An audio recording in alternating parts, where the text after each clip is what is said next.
Hey everybody, I have a special guest with me here, and you probably recognize the studio, any of you that know anything about audio engineering. This is a man who is known by his three initials to many people. This is Chris Lord-Alge. Chris, thank you for being here with me. Rick, thanks. Welcome to Mixing Tarzana. Welcome to my studio. Glad to have you aboard. Appreciate it. The mothership. I've seen this in many videos. I've seen you mixing things from here, and it's great to be here. Well, this is my home. I've had it for 10 years now. I was able to acquire it 10 years ago before it got, destroyed. It has a checkered history, Can-Am. Goes back to 79, the first room built, when this complex was built. And then they added this room on. I think they added it on for Brendan O'Brien, might have been 86, 87. Okay. This console's been here since the day they built the room. Wow. This room was built by Vincent Van Hoff. He designed it, and the owner of the facility then wanted a world-class control room. And that is right after Studio A&M was built, in that era, okay? A&M's been there for a while. Vincent did Studio A&M, which is an amazing control. One of the greatest control rooms ever done. Mm-hmm. And this was a carbon copy of that. High ceilings, really deep, very large control room. And I've had Vincent here. He's passed, unfortunately. I loved Vincent, but this was, they don't make them like this anymore, okay? They're all gone, okay? Now you say studio, and it could be a back room with a little drywall and a poster, black light poster. and a laptop. Chris, what do you think about people with laptops that call themselves mixers? Well, I'll be honest with you, you haven't earned a title. So just because you have a laptop and just because you have all the CLA software, you know what? You didn't earn the badge. You didn't earn the badge, and I'm really sorry that I personally think that mixing should be like in the military. You're not a general, okay? You're not a major. You're freaking private.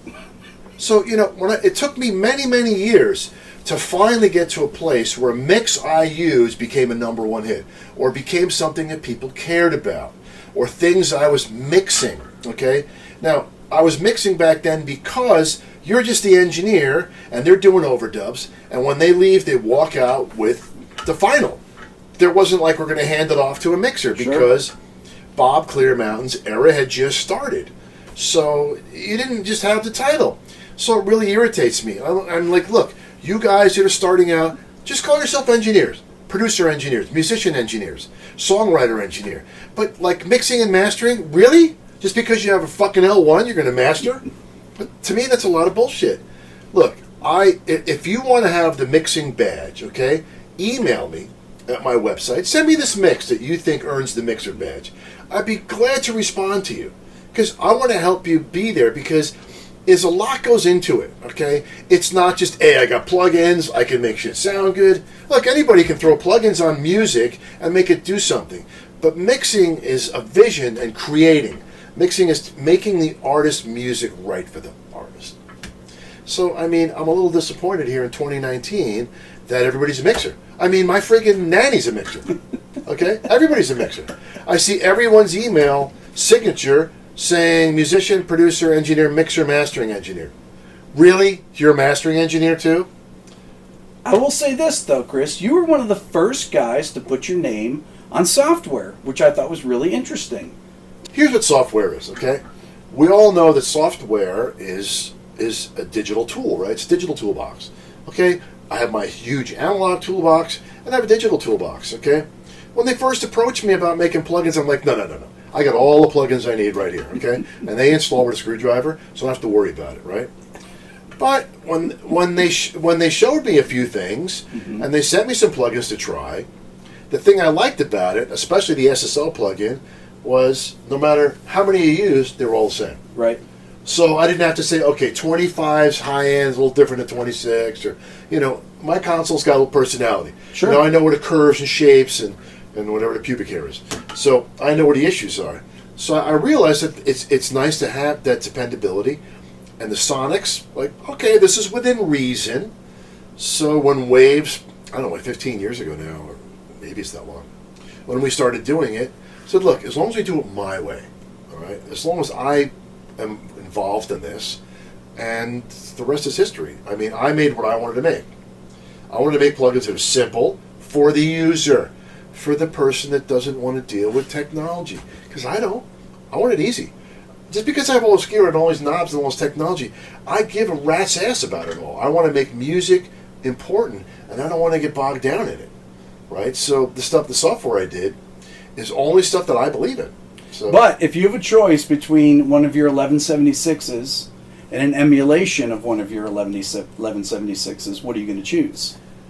Well, if I only had one, I mean, I'd have to take the emulation so I could use it on more channels than one.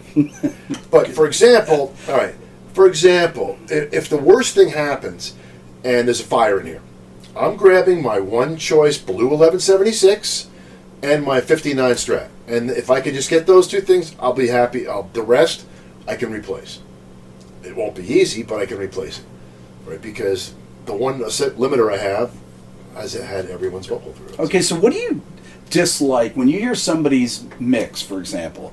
You sometimes will do these. You teach people or have people come in and mix with masters, for example, and you listen to people's mixes. What are the typical problems that you hear from your average mixer? Here's the number one problem that I hear with people's mixes and with music, right?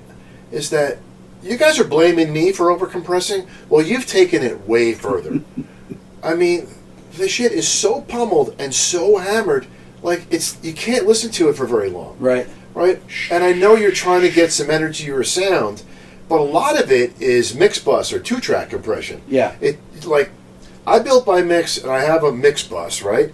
And I keep it simple. It's not a lot of compression. And I try to build the energy into the track and not have the whole thing being pummeled later with a limiter. I mean, and it's the same thing with mastering where you just go and limit it more. I mean, Jesus. I mean, there's no room left. I mean, it's unlistenable. I mean, look, Thunderstruck isn't pounded into oblivion. No. I mean, I have some records where the dynamic range is minimal because of the kind of music it is, but it doesn't sound like it's going backwards from all the limiting. And the number one thing is that you guys overcompress. Yeah. You know, overcompress, and everything has to have a million layers. And we're like in the era of reverb right now. Mm-hmm. You know, I don't know, it seemed like we went from reverb and delay to dry 90s. Yeah. 2000 was like bone dry. And now it's hose and haze and 7-second reverb on everything. Mm-hmm. And okay, if the kids like it, the kids like it. Don't get me wrong, but I personally think that, you know, it could be a little subtler with the compression. And it's not so much the individual stuff. It's on the whole package. That's the problem. Mix bus compression or limiting. Or the after the fact, you know, just making it super loud. I mean, I know it's a tool and I know it's just what you're going for, but I find that it makes stuff unlistenable. Do you start with your Focusrite compressor on the mix bus? You start your mix with that, or do you start building the mix? No, I mean, the best thing is have your mix bus, right? Which is a pair of EQs and a limiter. The limiter is only, the compressor is like 1.5 to 1. Mm-hmm. Okay, so if it moves 3 dB, it's still at 1.5 to 1, so it's not crushing. Nothing. You know what's doing more compression in the bus? The console. The console, because it's analog, it limits. Mm-hmm. All right? Here's a good story. I'm mixing Hailstorm, and I was calibrating my mix bus, like I was calibrating my EQs, and so I popped them all on the chain, I popped them and used the tone, I popped them out just to make sure they were balanced, and I forgot to engage them again. Mm-hmm. So I started mixing this Hailstorm record, and I'm into like the third or fourth song, and my assistant goes, he's writing the doc sheet for the recall, and he's docking the stuff in bypass. I'm like, oh fuck, I forgot to put it back in. It didn't matter because I was getting my sound regardless of it was in or not. Right. But the console bends, and it wasn't like a huge difference. Now, with Pro Tools, if you don't have the mix bus in, the console's not bending. Okay? No. The digital's not bending. That window is clear painted glass. There's no tint in it. It's not rounded. So, I mean, it worked.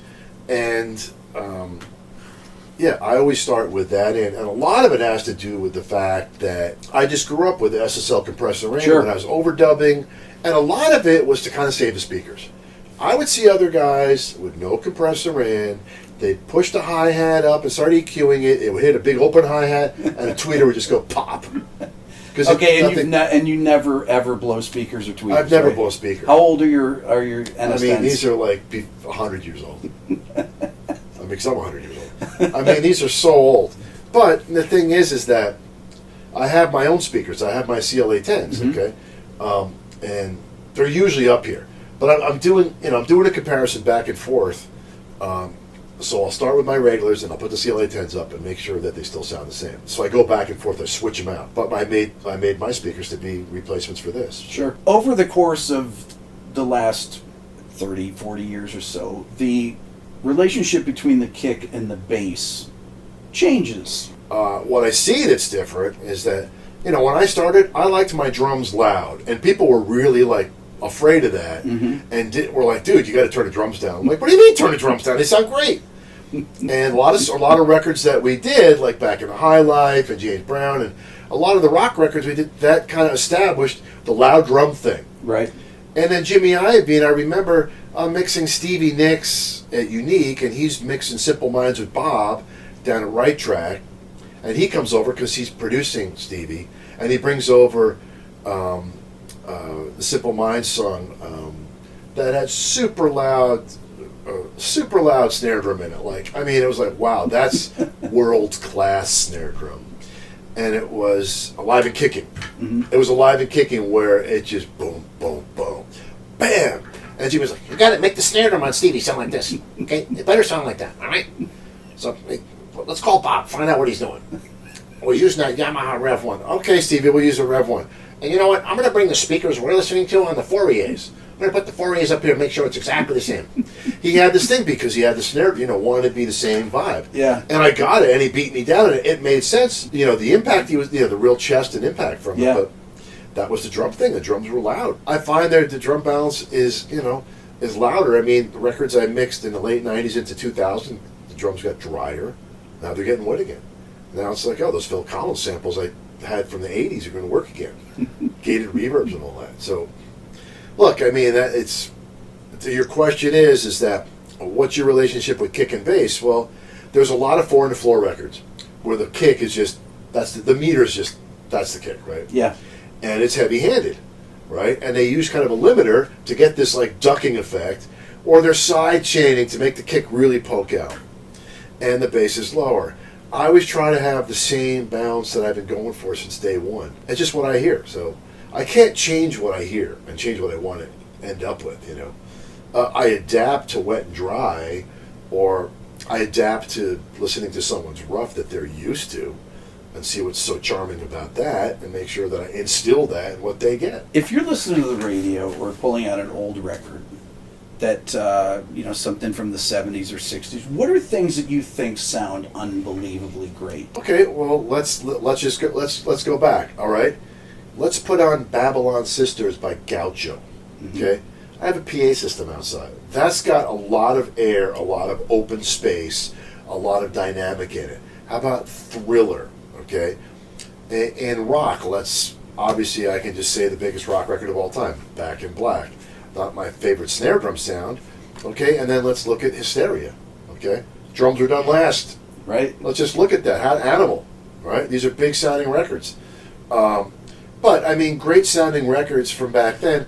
One of my favorites, because I'm more of a prog rock guy, is, how about Alan Parsons' Tales of Mystery and Imagination, right? Right. Now, I listen to it because I have a copy off the original vinyl from 76, and made it wave or whatever. I listened to that. I burned it to a CD.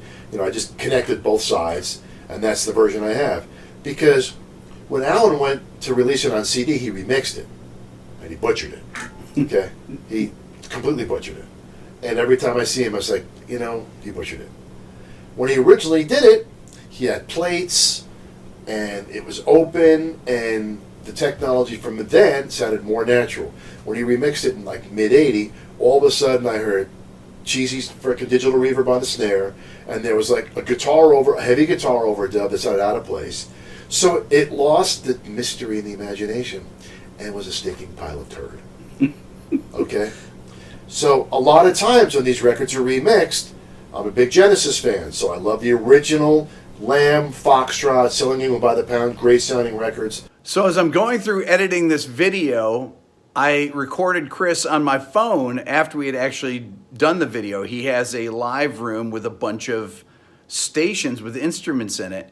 And Chris is quite a musician, something I did not know about him. Let's check it out.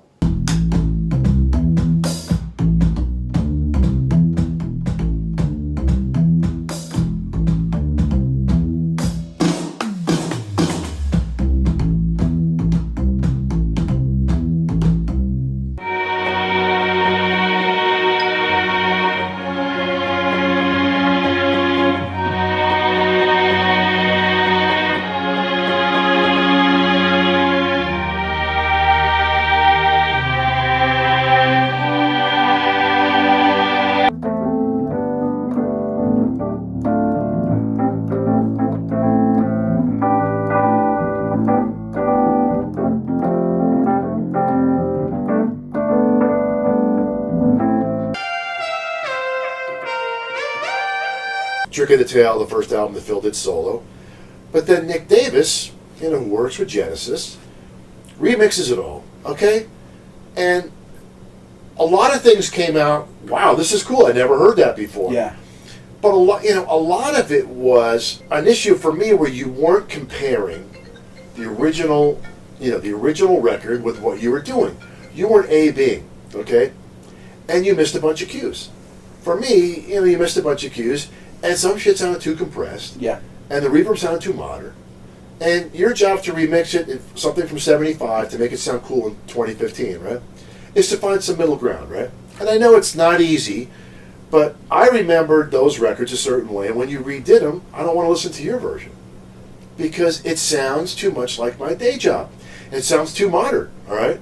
I missed some of the three-dimensionalness of just a plate, a slap, and whatever you didn't have. So when you start getting all modern and start compressing things overly, it ruins it. If I ask you, what is the best sounding Led Zeppelin record? 2. Why? I don't know. I mean, 2 and 4, like, one was like an 18-hour record. Yeah. You're saying, and that had a vibe, and some songs on that really spoke. But 2 really graduated, like Ramble On, Heartbreaker, a Whole Lot of Love. I mean, Eddie Kramer, it's pretty stellar. 3 was just different for me. Then 4, 4, Black Dog, here we are criticizing Led Zeppelin, how's that? 2 and 4, and then Nevison worked on Physical Graffiti, but that was drier, okay? They all had their own thing to it, but 2 and 4 to me, like 2 especially, and 4 were the magic ones. Now, I talked to Jimmy about this at dinner at Mozart one night, when he happened to be coming in with my manager after the court case, and of course I'm not shy, and he was there with Ross Halfin, the photographer. I just barged right in and said hello, and so we sat down and chit-chatted about stuff, and I'm pretty matter-of-fact when I ask questions about it, so one of the main reasons I do what I do is I used to listen to Stairway to Heaven under my pillow when I was like 9. Right.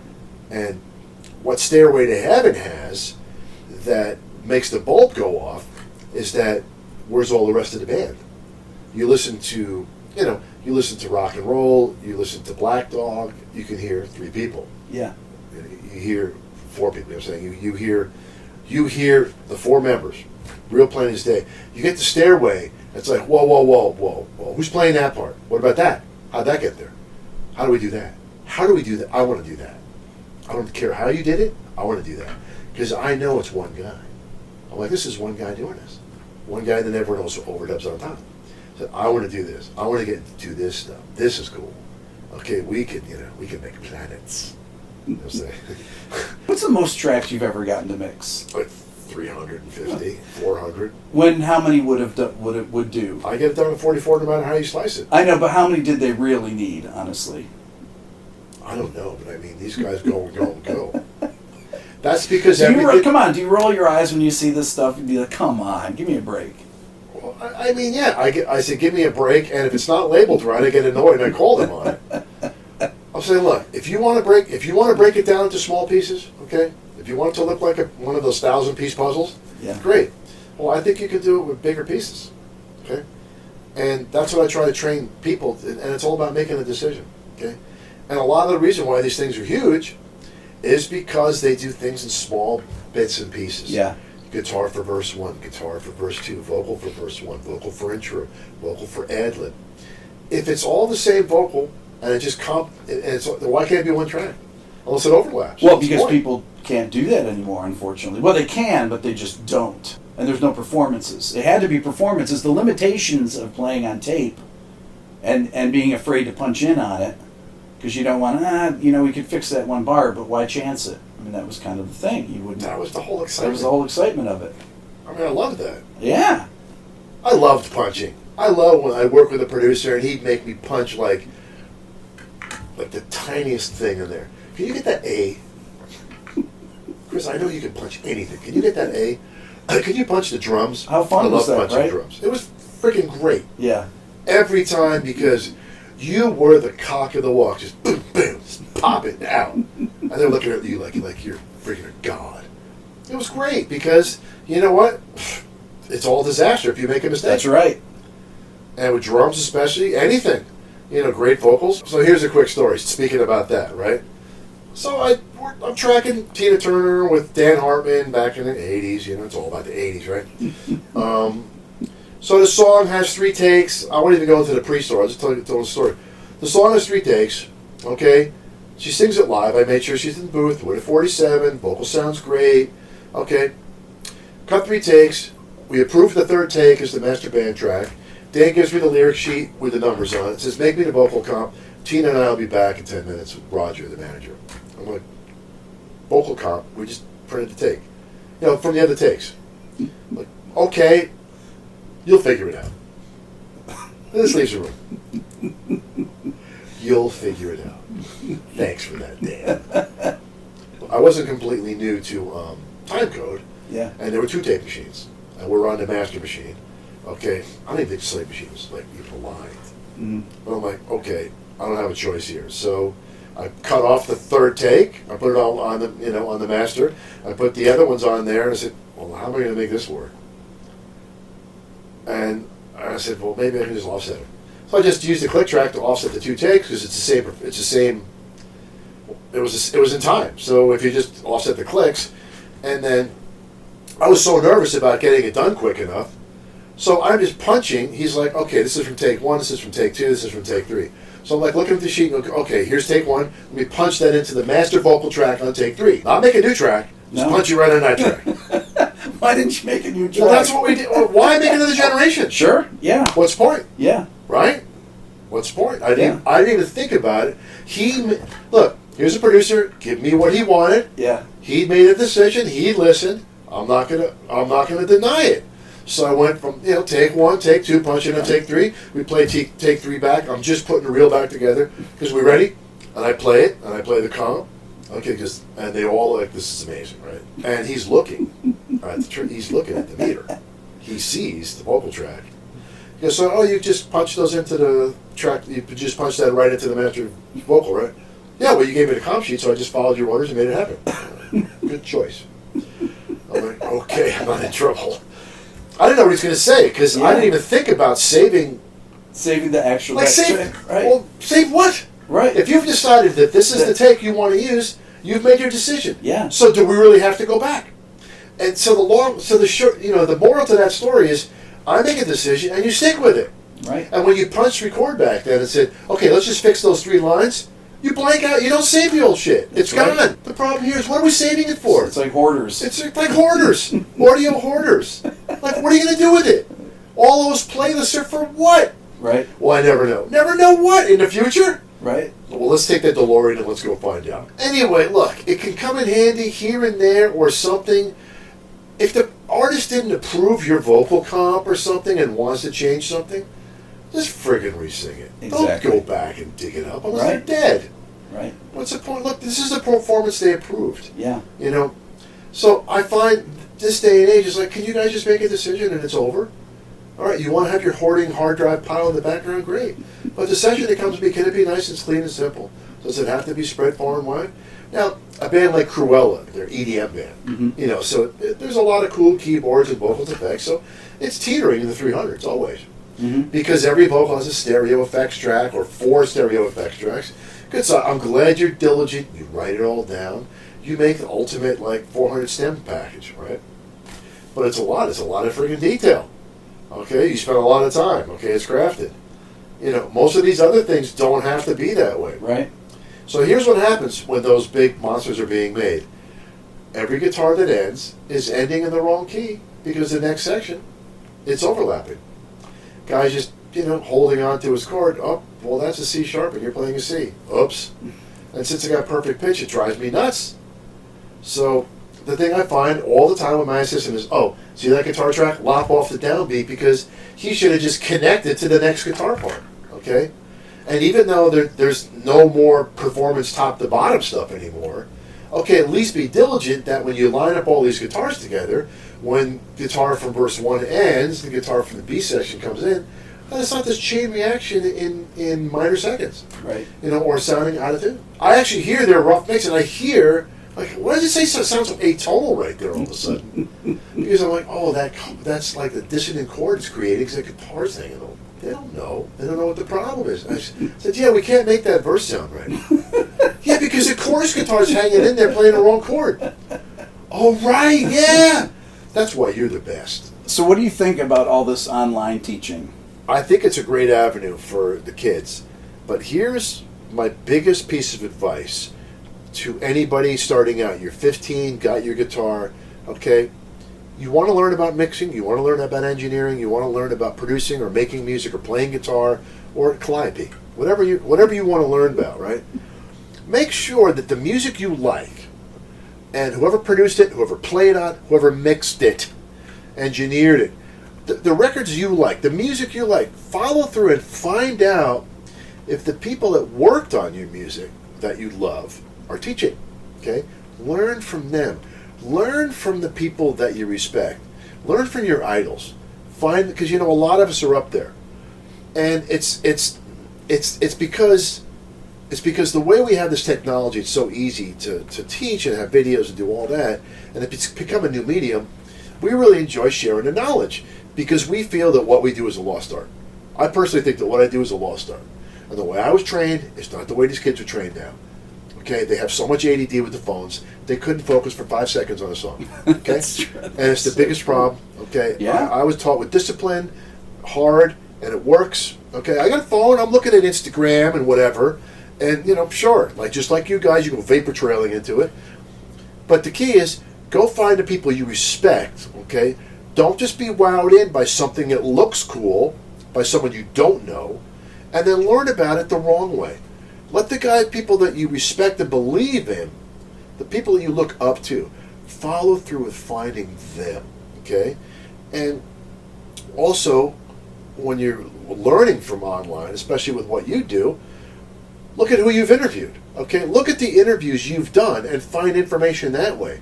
You're interviewing the best in the business, okay? You're just working A through Z and just knocking them down like dominoes. So go look at Rick's blog and say, okay, you know what, I really like Vinnie Colaiuta as a drummer, or I really like Peter Frampton, or I really like Dave Grohl, or whoever it may be. Or maybe I want some of the new kid on the block, the new engineer, Maybe I want Manny, maybe I want this guy. Okay? Learn from them. Learn from those interviews. Pick it up. But the big thing about the teaching is that, okay, you're going to watch my video, and it's not going to make you have a great snare sound. What's going to make you have a great snare sound is have a little discipline where your money, putting your money where your ears are. Focus on, well, I like the way this record sounds, okay?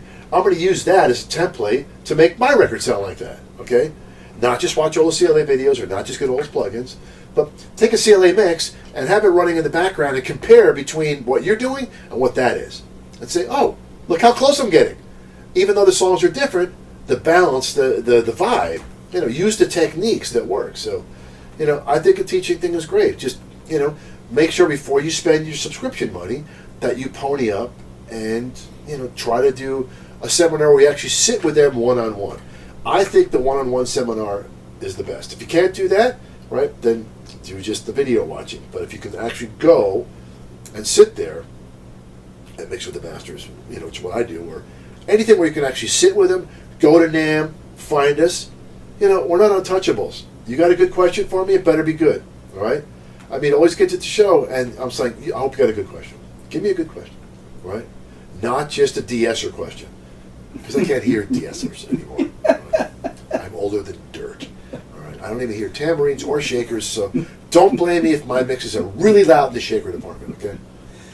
What's the best sounding tracks, like a record that you've had come in that you said, "Oh my God, this is tracked unbelievably"?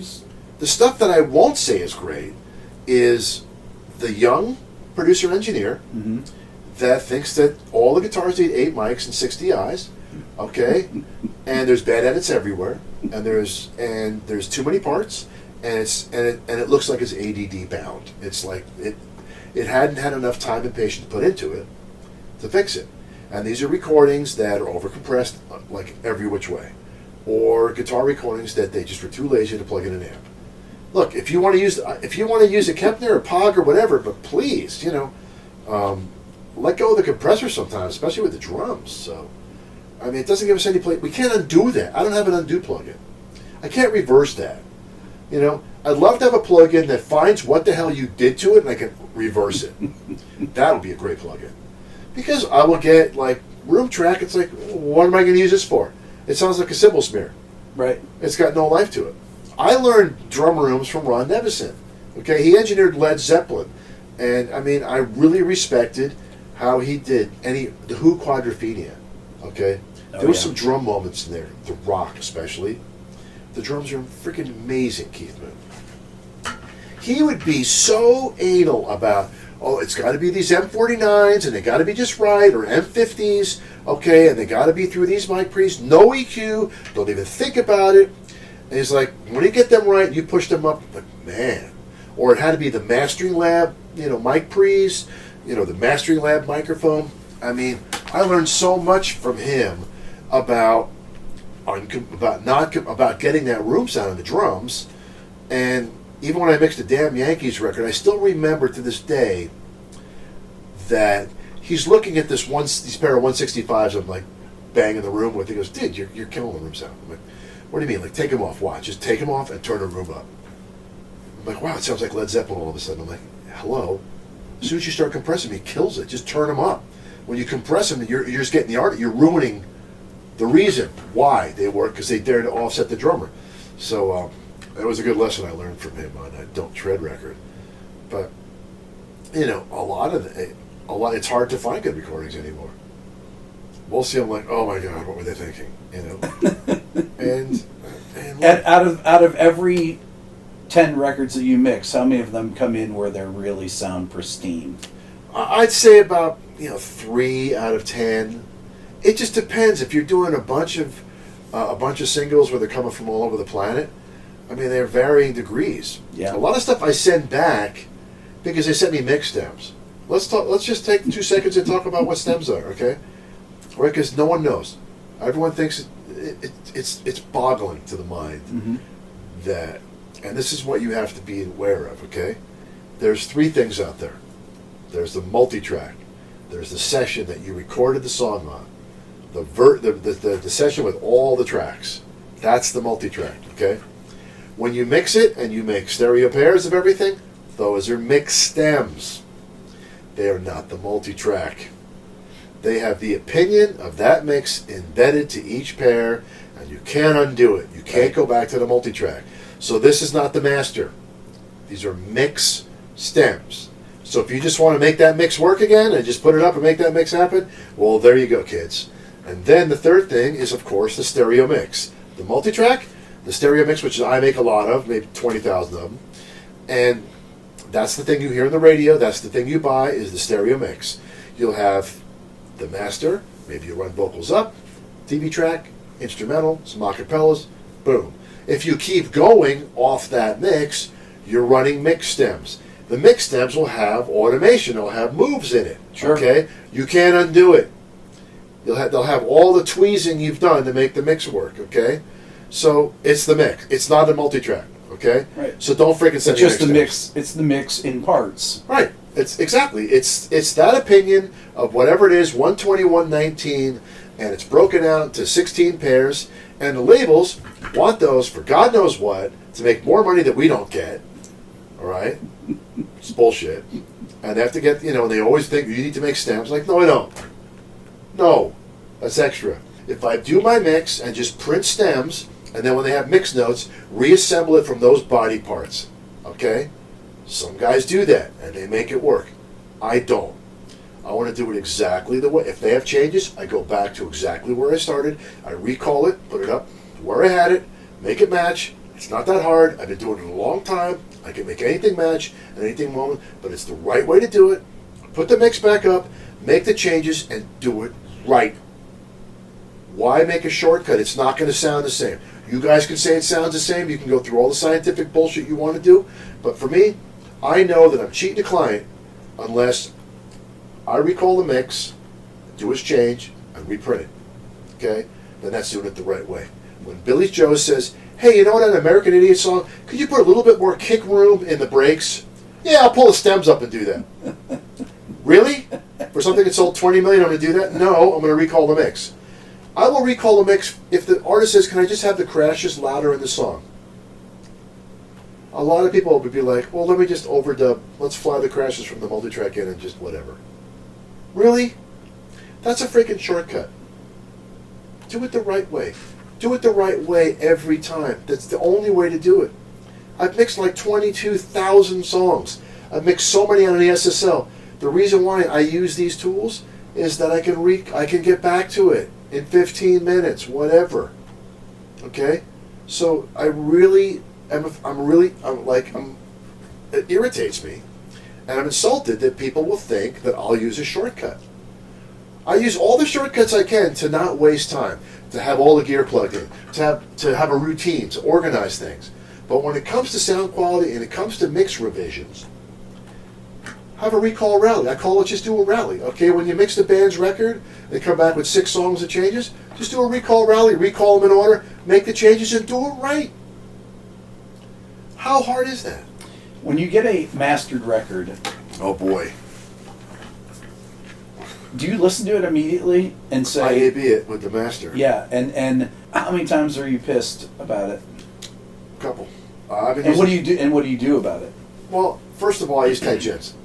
Me and Ted go back to when he mastered my band's demos. Okay, and this is not like a conspiracy that I have my guy and I don't use anybody else. I respect everybody's, but mastering is not just slap a few limiters on, add some top end, and make it loud. That's not mastering, okay? Mastering was to get audio onto vinyl. And then mastering is to make your format work with other formats. It's not there to make it worse. I mean, sometimes Ted just gets it on there and doesn't change anything. He adds maybe a little bit of 800, you know? But I really hate when I get its mastering back, and it's obviously limited, more. If I thought it needed more limiting, wouldn't I do it? Wait, if the artist approved my mix, I send him what came off the freaking desk, okay? All I do is make it 6 dB louder, so it's at least he puts it in his iTunes and it's loud. I don't slap some limiter on there to give it some pseudo mastering. Whatever I did, that's the master, okay? And you don't even need to master it. Here it is. I sent it to Ted. Don't fuck it up. You know what to do. Breathe on it. Look, just make it all work. Look, you have the good ears. Okay, you have to look here past me. But delicate, very small strokes. You know, some of these guys, it's like, dude, you limit it. I mean, the snare drum is not gone. You're turning it upside down a little bit. Now the chorus gets quiet. So will you get it and get a record and put it on and just get irate? Yeah, I'll throw a fit. And I'll email them and say, I'm not happy with this. And they'll redo it. Let me give you just a mixing question. Is there anything that you do right off the bat that you'll do consistently? How about just put all the faders up and see what it sounds like with nothing on it first? So you'll start with a rough like that. You just kind of feel out a rough. I just make sure I have the rough mix. Okay. Just to make sure I saw where they were. The rough mix is what they're used to. Yeah. They could have heard it one time or 100 times. Probably 100. Probably 100. Yeah. So if you're putting up a whole lot of love, okay, it's etched in stone. So you got to think about it that way. Yeah. But I put it up and find out what needs help. I don't automatically do anything, but what I do every time is keep it the same volume. I listen super quiet. I have my knobs at 12 o'clock, dim and regular. It's super quiet. I make it work at that volume. What I do every time, I try to find what's making the song work. And if there's parts in there I don't like and aren't making the song work, I mute them. And if the producer says, hey, what happened to my favorite part? Right, your favorite parts. Now, it's still in the session. You can have it all you want. You can actually have it separate now. What I was going to say is sometimes I feel that because of the way I work, that I'm on an island because people have now moved so far away from this to a new way. That's When not you say this, you're talking about working with a console and everything. right. It's not an improvement. You've not moved forward. You've moved sideways and backwards. Okay, think about it. You've moved from playing the piano to playing one key at a time. You can look. You can show me that you can do on a plane. You can mix on a plane. You can make a record on a plane. You can make it in a toilet. You can make it in a porta-john. You can make it in a 4x4 foot box. I get it. You can do it. It can be done. One mic, whole band, whatever. Guitar, you can do it all. You don't need anything. You don't need all this stuff. Every one of these things, these devices that I've purchased, everything I bought has a flavor. Okay, I don't want to eat vanilla ice cream for the rest of my life. Okay, a laptop with plugins is vanilla ice cream with a few sprinkles here and there, a little flavor changing. The ice cream never changes the color white. It's always white. It may have a little caramel taste to it. When I use all this extra gear, I now have black raspberry. I have now chocolate. I've got caramel. I've got pure strawberry ice cream. You know what I'm saying? I have sorbets and I have flavors. I have distinct flavors. I pick up a piece of gear from the 80s. That is definitely peach. You know what I'm saying? That is orange. That is this, okay? They're emulations, okay? It's like drink mix. It's like friggin' Tang, right? It's not real orange juice. This is fresh squeeze with that limiter. So just keep that in mind, okay? Do you want to eat a TV dinner every single night? Or do you want to see the foods of the world? Well, I have the sounds of the world right in front of me. So I want to combine the best of both worlds. Because when I'm working on music and being creative, I hear a sound in my head, and I can look around, or I can either use my digital toolbox or my analog toolbox, and I get what I want. Well, Chris, I really respect all the incredible records that you've done over the years, and I love the fact that you are so honest about things. That is it's so refreshing when people are so worried about what they say and things, and well, I appreciate it, Rick, because I don't sit here and I pick on people or make fun of people. I just try to be honest about who I am, because look, I have to sleep with myself every night, and you can't, you have to be honest, and you have to take a chance that someone may not like what you say. Right. But I'm just saying what I like. Look, if you know what I do, this is how I do it. This is what I like. I'm trying to be honest with the artist, okay? I know that we have to be politically correct and how we respond to artists about certain things, but sometimes a little reality goes a long way. Sure. Because no one wants to have doesn't want to be patronized. Yeah. They want to hear the truth, okay? And when students and kids come up to me and ask me a good question, I give them the real answer. And when a kid plays me something, I said, you know what, you can do better. I said, you know what, if you put the phone down for half a day, you do better. That's the best advice I can give you. Put the friggin' phone down. Listen to the music, There you have it. Chris Lord-Alge. Chris, thank you so pleasure, much. Rick. Thanks for coming to Tarzan and hanging out with me in my studio, Mix LA. And we'll see you at the show, and we'll see you out there on the internet. Absolutely. Thank you. All right, you guys have a great